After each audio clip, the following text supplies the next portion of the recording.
Assalamualaikum warahmatullahi taala wabarakatuh.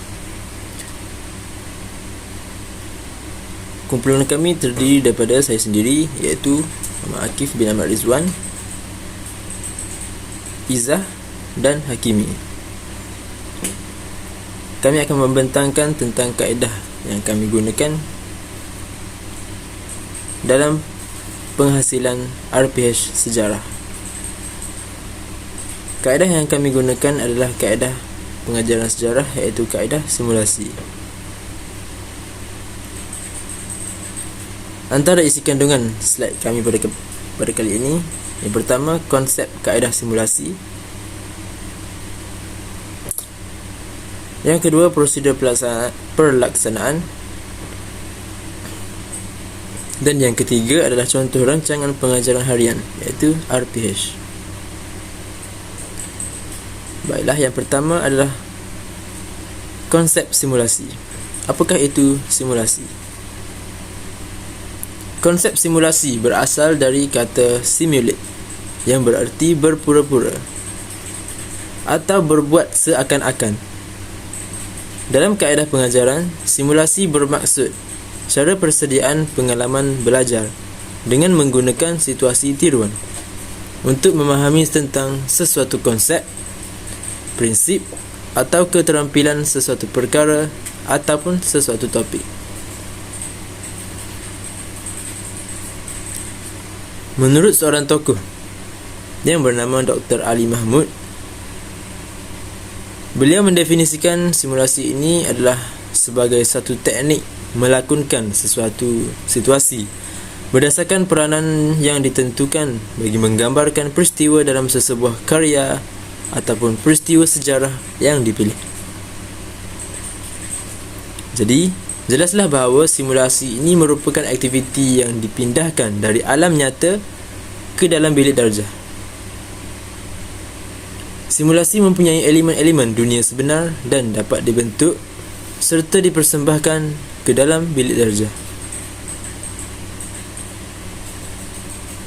Gambar-gambar berikut merupakan antara contoh-contoh simulasi yang berlaku di dalam bilik darjah maupun di luar bilik darjah. Gambar yang pertama adalah simulasi mengelilingi Kaabah. Assalamualaikum warahmatullahi wabarakatuh. Nama saya ni Ahmad Hakimi bin Ahmad Syukri. Saya akan sambung pembentangan seterusnya, iaitu dengan membentangkan berkenaan tajuk subtopik prinsip-prinsip kaedah simulasi. Jadi, di dalam kaedah yang digunakan pada RPH kami, iaitu kaedah simulasi. Penggunaan kaedah simulasi di dalam pengajaran dan pembelajaran amat berkesan dalam membantu memudahkan pengajaran guru. Dalam konteks ini, seseorang guru ni seharusnya memahami dan mematuhi prinsip-prinsip yang terkandung dalam kaedah simulasi ini. Terdapat 4 prinsip yang digariskan bagi kaedah simulasi ini. Yang pertama adalah pemilihan, iaitu guru haruslah membuat pilihan dan memilih satu masalah atau isu yang melibatkan minat atau pandangan yang berlawanan bagi menjalankan aktiviti simulasi ini. Pemilihan masalah atau isu yang tepat dan menarik akan membantu memupuk minat dan kefahaman murid terhadap lakonan yang dijalankan oleh mereka. Pemilihan yang betul juga perlu kerana guru harus mengelakkan dari memilih masalah atau isu yang sensitif dalam kalangan murid, seperti kita dapat lihat isu perkauman dan sebagainya. Prinsip yang kedua pula iaitu unsur utama. Jadi di dalam kaedah simulasi, unsur utama merupakan antara prinsip terpenting yang harus diberi penekanan oleh guru sebelum memulakan sesuatu aktiviti simulasi. Justru guru haruslah memastikan unsur-unsur utama sesuatu masalah atau isu yang dipilih tadi terkandung di dalam aktiviti simulasi yang dijalankan. Sebagai contoh, pemilihan isu tokoh-tokoh terbilang dalam Kesultanan Melayu Melaka haruslah mempunyai unsur sejarah yang tepat dan mantap dalam lakonan dan aktiviti simulasi yang dijalankan. Hal ini bagi memastikan aktiviti dan juga tujuan aktiviti tersebut tidak menunjukkan perbezaan yang ketara. Okey, yang ketiga pula adalah konsep masalah. Sebagai seorang guru yang merancang aktiviti simulasi, guru haruslah mengenal pasti konsep-konsep yang terlibat dalam permasalahan atau isu yang dipilih tadi. Sebagai contoh, sekiranya guru memilih isu berkaitan sejarah di negara kita sebagai isu utama aktiviti simulasi yang dijalankan.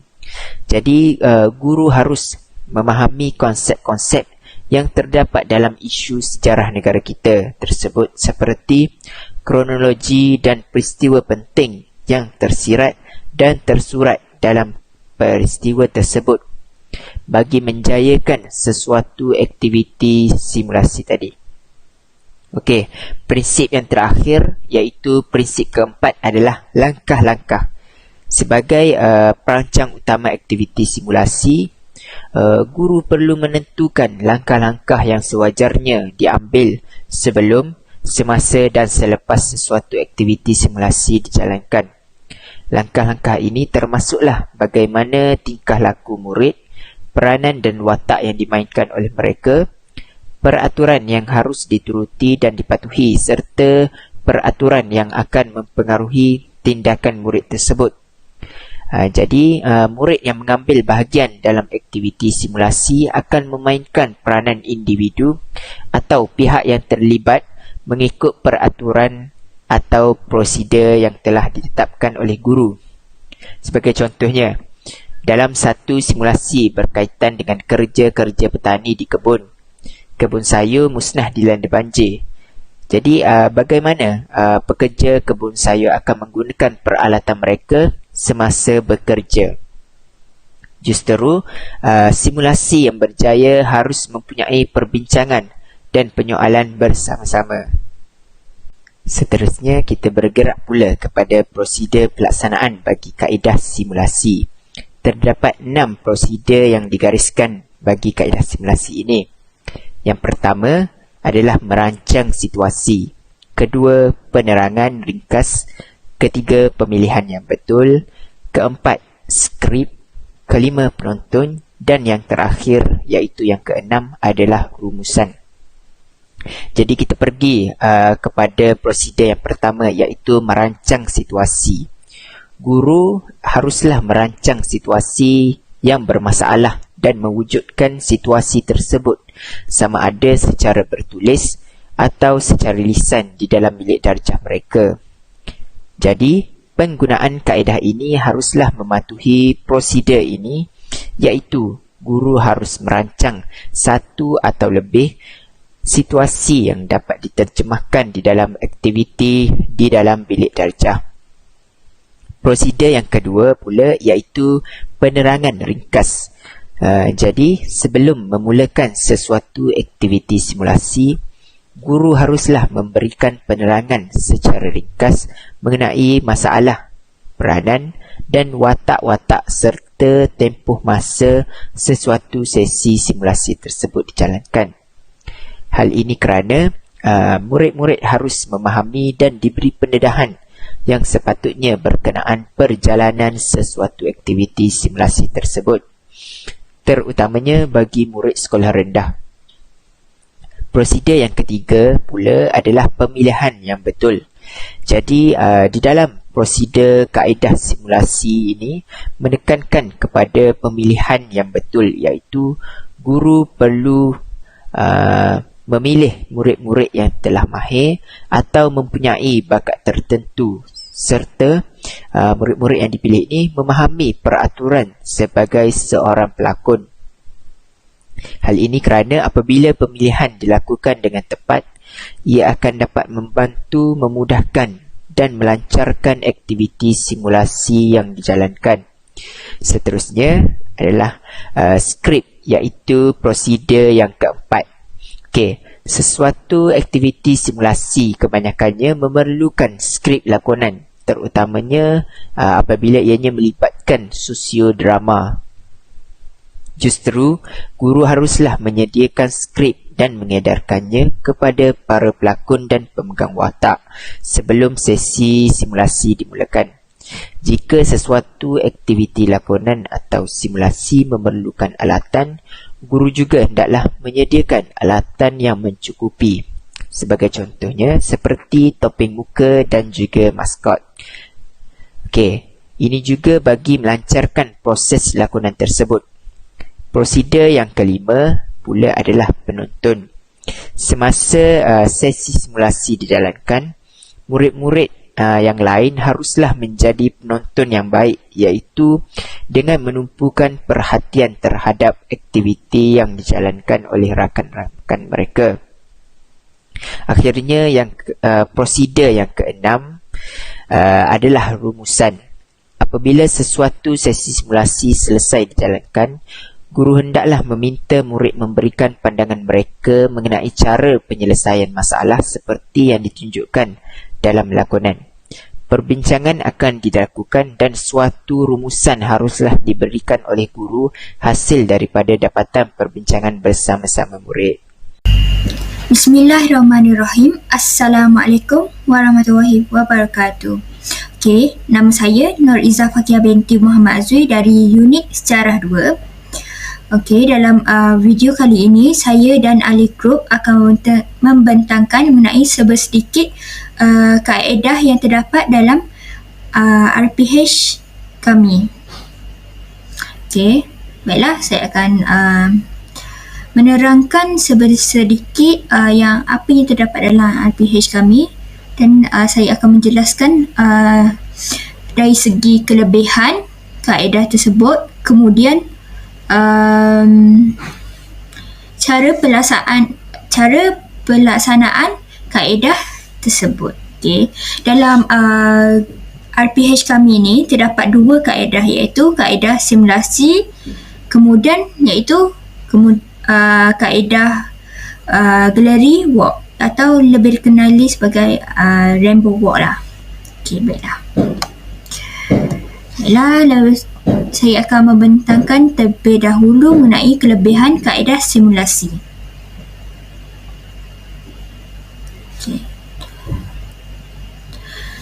Antara kelebihan kaedah simulasi yang terdapat ialah mampu mewujudkan rasa seronok murid terhadap sesuatu aktiviti yang dijalankan. Maknanya, kalau dengan adanya kaedah simulasi itu, murid akan menjadi lebih seronok untuk meneruskan pembelajaran. Maknanya, kalau macam satu kaedah simulasi ni merupakan kaedah lakonan, jadi murid tu macam lebih berminat untuk melihatnya berbanding kalau cikgu menerangkan ataupun menceritakan apa yang terkandung dalam buku teks tu. Maknanya, kita menggunakan buku teks, namun berdasarkan buku teks, namun kita menggunakan dari segi kaedah lakonan. Maknanya macam wow lah, macam murid tu tak pernah tengok lagi kaedah tersebut, dan walaupun dan kemungkinan murid tu tak tahu bahawa yang isi-isi yang terdapat dalam kaedah simulasi tu sama dengan apa yang terdapat dalam buku teks tersebut. Okey. Maknanya secara tidak langsung murid tu dah belajar apa yang terdapat dalam buku teks, dan guru tu dah mengaplikasikan isi kandungan tersebut dalam kaedah simulasi. Okay. Dan kaedah simulasi ni dia macam lebih tertumpu pada emosi, perasaan. Jadi maknanya ada murid itu akan melakukan watak sultan, hantua, bendahara dan lain-lain. Maknanya murid tu dapat lebih mengetahui bidang tugas tiga watak tersebut dan mengenali dengan lebih lanjut tiga watak tersebut. Okay. Selain itu, murid juga dapat meningkatkan kemahiran pertuturan. Maknanya, bagi murid yang melakonkan tiga watak tersebut, sebagai contohnya sultan, hantua dan bendahara, maknanya murid yang jadi pelakon tersebut, dia dapat meningkatkan atau memantapkan kemahiran mereka. Maknanya dia dari segi menambah ilmu pengetahuan, di situ murid dapat meningkatkan lagi dari segi bidang lakonan ataupun bakat lakonan mereka dan kemahiran bertuturan. Maknanya kalau sekiranya guru melaksanakan kaedah simulasi ini, dia dapat mendapatkan dua kelebihan dalam satu masa. Maknanya kelebihan pertuturan, kemudian kelebihan meningkatkan ilmu pengetahuan murid-murid. Okay. Seterusnya, dapat memberikan peluang kepada murid untuk memikirkan cara penyelesaian secara spontan dalam situasi bermasalah yang diwujudkan. Maknanya, sekiranya terdapat konflik antara Laksmana dengan bendahara dan Laksmana dengan rakyat-rakyatnya, maknanya kat situ murid macam secara tidak langsung dia turut memikirkan jalan penyelesaiannya. Macam kiranya guru tu memberikan situasi peperangan, maknanya secara tidak langsung murid tu macam dapat merasai dan dapat memikirkan cara jalan penyelesaian. Okay. Itu merupakan salah satu kelebihan kaedah simulasi.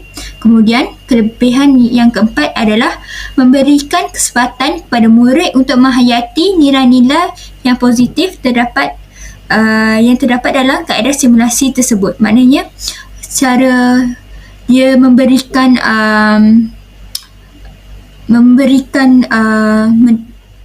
dapat meningkatkan kaedah pertuturan murid.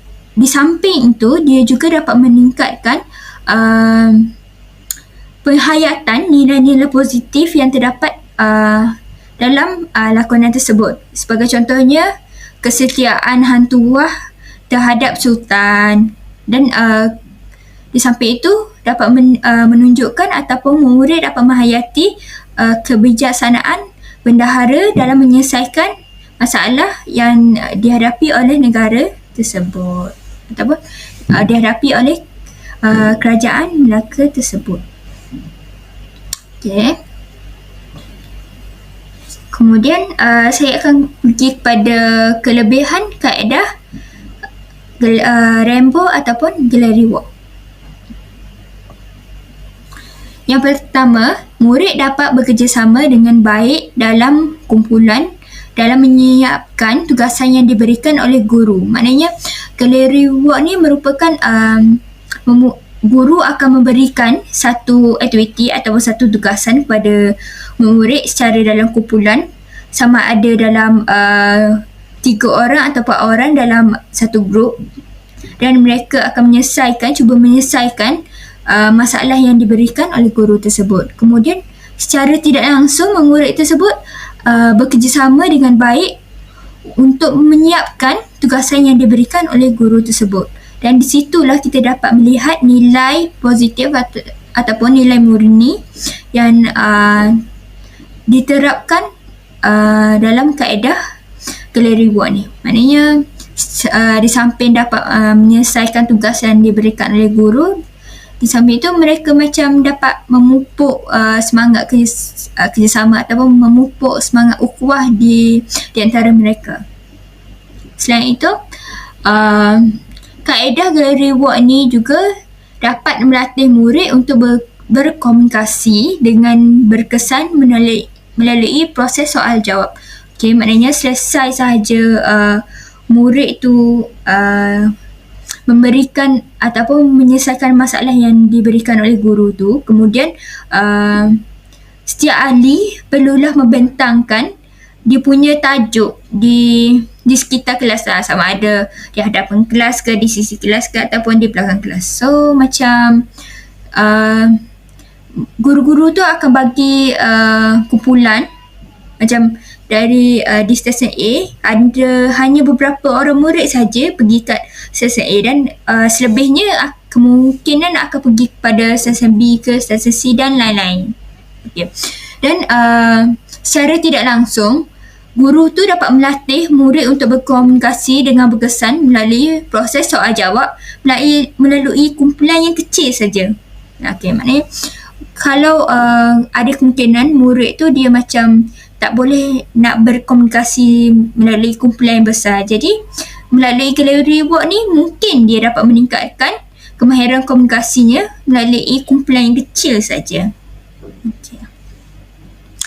Dan kelebihan yang ketiga, ia juga dapat membantu murid untuk mengaplikasikan kemahiran aras tinggi seperti menganalisis, menilai dan membuat sintaksis.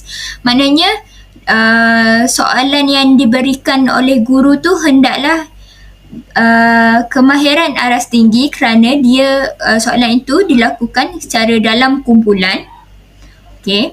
Kemudian guru memberikan soalan tersebut supaya dapat mengaplikasikan ataupun dapat melatih cara pemikiran murid itu dari segi menganalisis ke menilai ataupun membuat sintaksis. Maknanya selain dapat melatih murid tu meningkatkan kemahiran komunikasi mereka, di samping itu guru juga dapat mengaplikasikan kemahiran berfikir aras tinggi murid-murid. Dan di dalam kaedah gallery walk ni ataupun rainbow walk ni, guru hanya ditugaskan sebagai pembimbing saja. Maknanya sekiranya soalan yang diutarakan oleh murid lain kepada murid yang menjaga stesen A tu tidak dapat dijawab, maknanya guru tu hendaklah membantu ataupun membimbing murid yang menjawab soalan tersebut dengan memberikan jawapan yang betul ataupun memberikan sedikit ilmu pengetahuan lah. Okay. Kemudian saya akan pergi kepada cara pelaksanaan kaedah simulasi berdasarkan RPH. Okey. Langkah 1 dalam kaedah simulasi yang berdasarkan RPH yang telah dilakukan tempoh hari, guru akan memastikan keadaan bilik darjah selamat dan selesa. Kemudian guru akan membahagikan murid kepada beberapa kumpulan dengan mengamalkan penjarakan sosial sekurangnya 1 meter. Maknanya sekiranya dalam satu kelas tu terdapat dalam 16 orang murid-murid, jadi maknanya dalam 4 ataupun 5 kumpulan akan ditubuhkan ataupun dibuat. Dan kemungkinan dalam satu grup tu hanya terdapat 3 orang saja, 3 ataupun 2 orang saja. Tapi untuk kaedah simulasi ni lebih baik dalam satu grup tu 4 orang. Okey.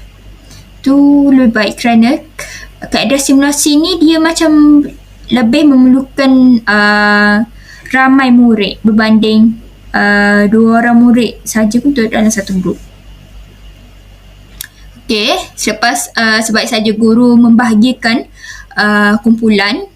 beberapa kumpulan dalam satu kelas, guru juga akan menerangkan kepada murid mengenai struktur dan tokoh terbilang dalam Kesultanan Melayu Melaka. Okey, sebelum guru memberikan ataupun melepaskan murid untuk menjalankan aktiviti simulasi itu, maknanya guru akan menerangkan sedikit apa tugas sultan, apa tugas bendahara dan apa tugas laksamana.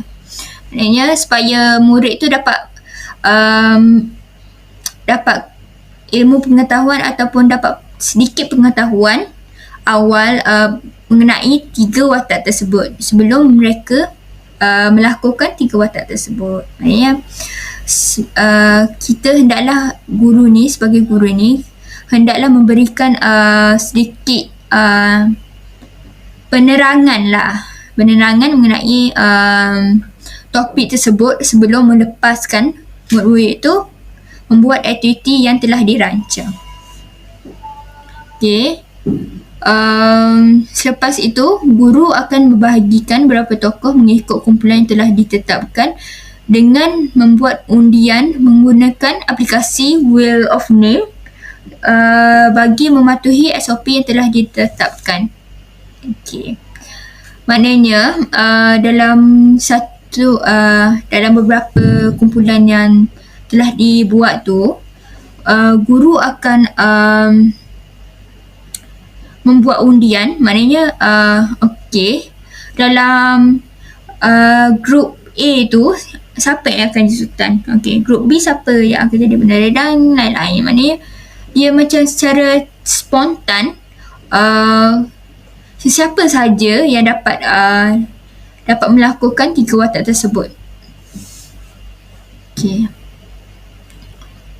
Kemudian secara berkumpulan, murid akan bergilir mencari maklumat untuk berbincang dengan merujuk buku teks dan slide penerangan daripada guru sambil mencatat isi penting dan idea berkaitan struktur dan tokoh mereka yang dapat tu. Maknanya dalam satu grup tu, setelah dalam satu grup tu dia ada orang ni dapat jadi sultan, ada orang akan dapat jadi laksamana dan bendahara. Maknanya setiap grup tu akan mempunyai watak, dan secara tidak langsung semua grup akan membuat aktiviti simulasi itu. Semua grup akan melakukan watak yang telah diberikan oleh Wheel of Name tu. Okey. Dan sebelum mereka melakukan watak tersebut, mereka akan berbincang sesama mereka macam mana hendak melakukan watak tersebut ataupun membuat persediaan sebelum melakukan watak tersebut berdasarkan slide yang diberikan oleh guru. Okay. Lepas tu, selepas cikgu tu ataupun guru tu dah memberi macam masa 15 minit ke untuk membuat persediaan, kemudian guru tu akan memanggil grup yang terpilih bagi membentangkan ataupun melakukan watak yang mereka dapat tu. Okay.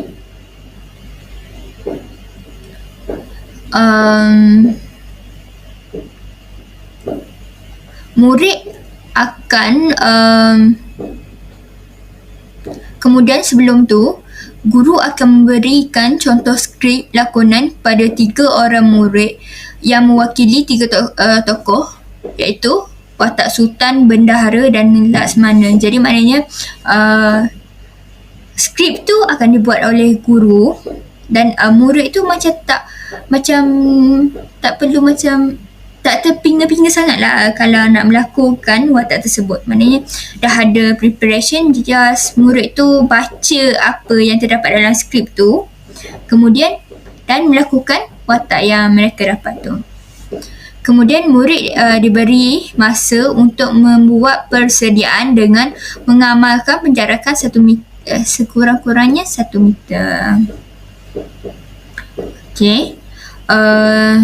Tema yang terdapat dalam kaedah simulasinya adalah tema tokoh terbilang Kesultanan Melayu Melaka, plot berdasarkan buku teks, maknanya completely berdasarkan buku teks. Dan skrip itu kemungkinan guru tu membuat beberapa rujukan sebelum rujukan mengenai watak sultan tu macam mana, watak bendahara tu macam mana dan watak laksamana tu macam mana. Okay. Bahasa yang digunakan adalah bahasa Melayu. Dan ini adalah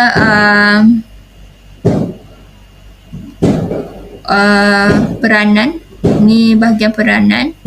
Kemudian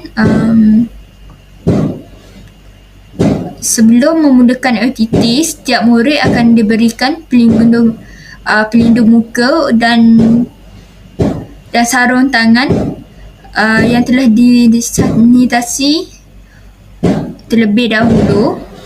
Murid akan membuat persembahan dengan memainkan watak sultan, bendahara dan laksamana yang telah diberikan.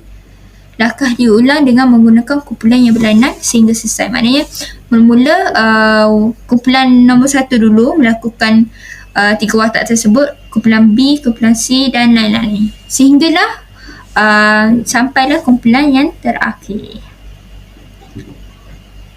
Okay. Next. Seterusnya, cara pelaksanaan kaedah Rainbow Walk berdasarkan RPH. Okay. Berdasarkan RPH yang telah dibuat oleh grup kami, seorang murid dipilih oleh guru untuk memegang kad jawapan dengan menggunakan aplikasi Wheel of Name. Maknanya dalam satu kelas tu kemungkinan ada 16 orang kan. Okey, maknanya seorang tu terpilih untuk memegang kad jawapan. Maknanya kad jawapan tu telah disediakan oleh guru. Lepas tu dan murid yang terpilih tu akan dipilih melalui aplikasi Wheel of Name. Maknanya mana-mana murid saja yang tu, tak kisah mana yang terpilih bagi memegang kad tersebut. Maknanya macam secara tidak langsung lah, secara rawak pemilihan itu akan dijalankan secara rawak. Yang kedua, pemain perlu bergerak dengan mengamalkan SOP sambil memegang kad, dan pemain yang sampai ke petak mengandungi soalan hendaklah menjawab soalan tersebut. Maknanya seorang tu dia akan pegang kad jawapan. Okey, yang 15 orang lagi tu hendaklah jadi pemain tu lah. Maknanya hendaklah menjadi pemain. Maknanya dan sekiranya pemain tersebut sampai ke petak, macam petak 2 ni dia mengandungi soalan, maknanya murid yang terdapat dalam petak ni hendaklah menjawab soalan yang diberikan. Maknanya kemudian murid lain perlu mendengar dan meneliti jawapan yang diberikan oleh pemain tersebut. Maknanya murid yang lain yang tidak menjawab soalan tersebut hendaklah mendengar dengan teliti. Kemudian hendaklah memikirkan jawapan yang diberikan oleh murid tersebut sama ada dia betul ke tidak. Kemudian sebaik saja murid tu dah jawab, murid yang pegang jawapan tu dia hendaklah kata betul ke salah. Okey, sekiranya jawapan yang diberikan betul, maka pemain boleh meneruskan permainan tersebut. Maknanya sekiranya dia bagi jawapan yang betul, maknanya dia boleh maju ke hadapan, dan sekiranya murid yang memberikan jawapan yang salah, dia macam hendaklah memikirkan apa jawapan yang betul tu.